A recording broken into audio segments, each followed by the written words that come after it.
Hello বন্ধুরা, আশা করছি সবাই অনেক ভালো আছেন। This is Rajib Ahmed and welcome to another video.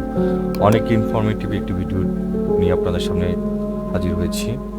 কৃত্রিম বুদ্ধিমত্তার মতো একটা বিষয়। আশা করি সম্পূর্ণ ভিডিওটি আপনারা দেখবেন। বর্তমান সময়ে পুরো বিশ্বের ডেভেলপমেন্টের সাইবার আক্রমণের চিন্তার বিষয় হয়ে দাঁড়িয়েছে। এই ডেভেলপমেন্টের কারণে বিভিন্ন ধরনের সাইবার আক্রমণ সহজ হয়ে দাঁড়িয়েছে। এর মধ্যে ব্রিটিশ স্পাই এজেন্সির কাছ থেকে এলো বড় একটি সতর্কবার্তা। পুরো বিশ্বের কৃত্রিম বুদ্ধিমত্তার দ্বারা সংগঠিত কাজ বৃদ্ধি পেয়েছে। কৃত্রিম বুদ্ধিমত্তা অর্থাৎ এআই ডেভেলপমেন্ট নিয়ে প্রথমে সকলে উৎসাহী থাকলেও এখন এটি অনেকের বেশ চিন্তিত। সম্প্রতি সময়ে ব্রিটেনের গুপ্তচর সংস্থা জিসিএইচকিউ বুধবার সতর্ক করে বলেছেন, অভিনব কৃত্রিম বুদ্ধিমত্তার সরঞ্জামাদি দ্রুত বিকাশ সাইবার আক্রমণ বৃদ্ধির দিকে পরিচালিত করবে এবং কম পরিচালিত হ্যাকারদের ডিজিটাল ক্ষতি করার জন্য প্রবেশের বাধা কমিয়ে দেবে। ন্যাশনাল সাইবার সিকিউরিটি সেন্টার, যা জিসিএইচকিউ এর একটি অংশ,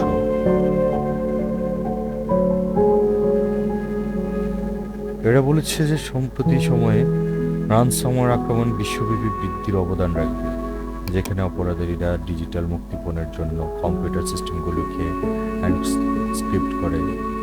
সে রিপোর্টে আরও বলা হয়েছে, এআই প্রায় নিশ্চিতভাবে ভলিউম বাড়াবে এবং আগামী 2 বছরে সাইবার আক্রমণের প্রভাব বাড়িয়ে দেবে, তবে সাইবার হুমকির প্রভাব খুব বেশি হবে। সাইবার স্পেসে খারাপ ক্ষমতার সবচেয়ে বড় বৃদ্ধি সুবিধাবাদী হল হ্যাকারদের কাছে যাবে, যারা উচ্চ স্তরে আক্রমণ চালানোর জন্য প্রয়োজনীয় দক্ষতার অধিকারী। সেই রিপোর্টে আরও বলা হয়েছে, চ্যাটবটগুলির মতো জেনারেটিভ এআই সরঞ্জামগুলির ব্যবহার অনলাইন ফিশিং প্রচারে ব্যবহৃত আরও বিশ্বাসযোগ্য ইমেল নথি তৈরি করতে সহায়তা করতে পারে। দূষিত সফটওয়্যার এবং কম্পিউটার ভাইরাস কথা উল্লেখ করে সেই রিপোর্টে বলা হয়েছে, একটু উন্নত স্তরে আরও সক্ষম রাষ্ট্র সমর্থিত হ্যাকাররা নেটওয়ার্কের বিরুদ্ধে উন্নত সাইবার অপারেশনকে এআই সবচেয়ে ভালোভাবে কাজে লাগাতে পারে, যেমন উন্নত ম্যালওয়্যার জেনারেশন ব্যবহার। বিশ্বজুড়ে গোয়েন্দা সংস্থাগুলি অ্যালগরিদমগুলির সঙ্গে আবদ্ধ সম্ভাব্য নিরাপত্তা সমস্যা উত্থানের সঙ্গে ঝাঁপিয়ে পড়েছে, যেমন ডাব করা ভাষার মডেল বা এলএলএম, যেমন ওপেন এআই, চ্যাটজিপিটি।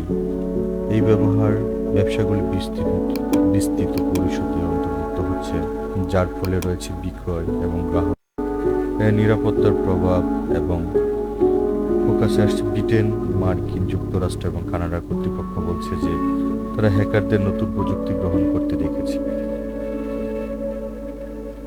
আমাদের অনেক বেশি সতর্ক হওয়া দরকার এই বিষয়গুলোতে, কারণ আমরা আমাদের সব কিছুই এখন ইন্টারনেট ভিত্তিক হয়ে গেছি। ইন্টারনেটে আমাদের সব কিছু জমা রাখছি এবং আমি হয়তো মনে করছি আমার এই বিষয়টা আমি ছাড়া কেউ জানে না। আমি ইন্টারনেটের কোনো একটা সাইটে রেখে দিলাম। বর্তমান ভবিষ্যৎ প্রজন্ম সাথে যখন কৃত্রিম বুদ্ধিমত্তার সব ব্যাপারগুলা তাদের হয়তো এত আবেগ কাজ করবে না, কম্পিউটার দ্বারা নিয়ন্ত্রিত হবে, তখন আমরা হয়তো অনেক বেশি সাইবার বুলিংয়ের শিকার হব।